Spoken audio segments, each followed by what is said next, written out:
We're now joined by our good friend, Jim Kirkos, who is in fact the president and CEO of Meadowlands Chamber. Good to see you, Jim. Good morning, my friend. Good to be with you. Absolutely. Listen, we're doing this program in the middle of May. Things are going to change, not just day by day, minute by minute. Talk about the plight, the challenges facing the business community in and around the Meadowlands area. Well, I think the plight for businesses in general and the things that we've been sharing with our members, Steve, is that this is not a time to stick our heads in the sand. It's a time for really thinking creatively, thinking about the future, business planning. While it's hard to do long term, those that are proactive in understanding or trying to understand the impacts of their business and how their businesses need to pivot and change and adapt and improvise to get through this crisis are the ones that are going to succeed. So I'm spending every minute of every day convincing members and showing them how to do this and bringing people together to talk about just that, because that's what's most important right now. You know, it's interesting.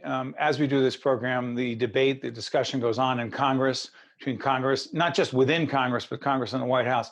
We don't know what the latest stimulus package will be, but as it relates to the PPP, the Payroll Protection Program, through the Small Business Administration, the federal government, Jim, how important has that been to most businesses in your area?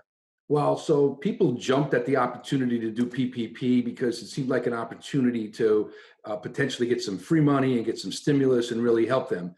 And I can tell you that I'm a little worried about some businesses that jumped at PPP that didn't understand all of the ramifications, because there's a constant flow of guidance coming out of Treasury about the rules and regulations of using PPP. And I fear that some people some small businesses that got PPP early on will not understand that if they're not careful, it's a loan and not a grant. And so that's another piece of information. And we're in a point in time where, unfortunately, there's like information overload, but we must get the accurate information so to inform businesses of exactly what's important. That PPP program was really important, but to many respects, it was really more of an unemployment program than it was a business assistance program. Businesses are right now are hurting with operating expenses. They need working capital to carry them through all their other expenses, which are as large as payroll is to their companies. And so it's certainly a help for small businesses. If you're just checking us out, we're obviously, just like so many others, broadcasting remotely. I'm in my home. Jim, and you're home or in the office? No, I'm in my home. I'm in my makeshift fitness center, or I should say makeshift office in my fitness center. Jim, I see a piece of equipment behind you. I just want to make sure it's being used. Oh, it's being used. I'm walking every day. I love it. An interesting follow-up on this. You know, as we do this program, we just talked about the PPP. Let me disclose that our not-for-profit organization received a loan. Let me tell you, it's important to have a relationship with a bank to be able to do that.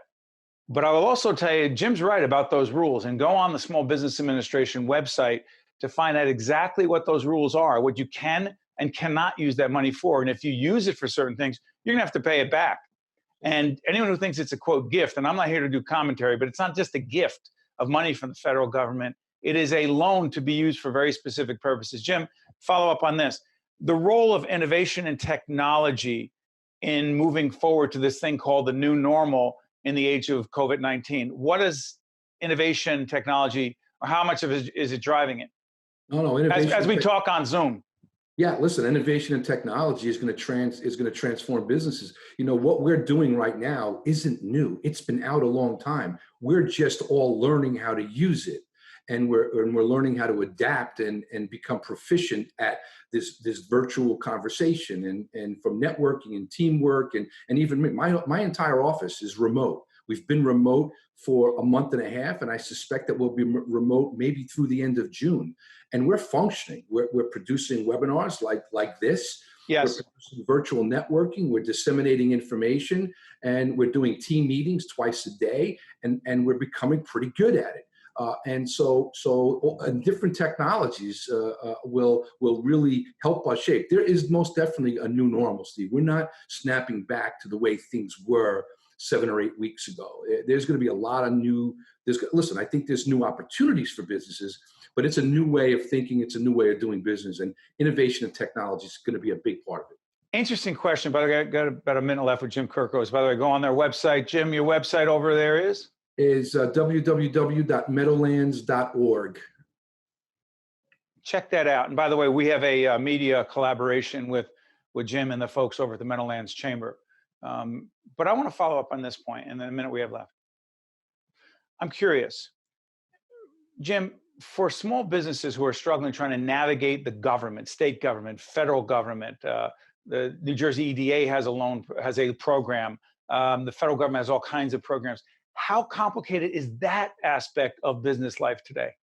Well, it is. And I want to give credit to Tim Sullivan and the folks at NJEDA. They really tried hard, and their Office of Innovation has done an outstanding job at trying to make the process easy, keeping it simple, creating widgets on their website. Their application for their grant program and the loans that came specifically out of EDA were really simple to use. The problem was they didn't have a lot of resources, and the program was oversubscribed 20 or 30 times. But the effort was there and the know-how was there, and I'm pretty impressed with what they did.